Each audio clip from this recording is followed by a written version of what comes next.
Champions ট্রফির উদ্বোধনী ম্যাচে পাকিস্তানের বিপক্ষে 2 সেঞ্চুরি এবং 150 সাহায্যে পাকিস্তানের বিপক্ষে 320 রানের এক বিধ্বংসী ইনিংস নিউজিল্যান্ড ক্রিকেট টিমের। চ্যাম্পিয়ন্স ট্রফির নবম আসরে উদ্বোধনী ম্যাচে পাকিস্তানের বিপক্ষে টসে হেরে ব্যাটিং করতে নামে নিউজিল্যান্ড ক্রিকেট টিম। নিউজিল্যান্ডের হয়ে ওপেনিংয়ে ব্যাটিং করতে আসে ডেভিড কনওয়ে এবং উইল ইয়ং।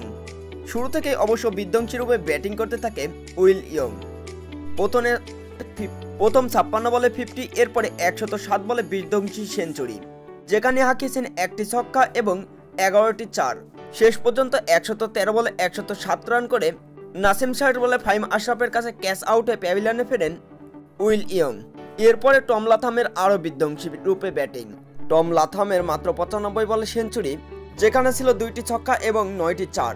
শেষ পর্যন্ত 104 বলে 118 রানের এক বিধ্বংসী ইনিংস খেলেছেন টম লাথাম। এছাড়াও গ্লেন ফিলিপসের বিধ্বংসী ইনিংস।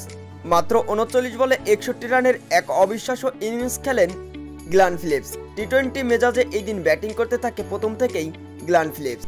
পাকিস্তানের বিপক্ষে উদ্বোধনী ম্যাচে 2 সেঞ্চুরি এবং 150 সাহায্যে নির্ধারিত 50 ওভারে 5 উইকেট হারিয়ে 320 রানের পাহাড় সমান এক ইনিংস খেলে নিউজিল্যান্ড ক্রিকেট টিম।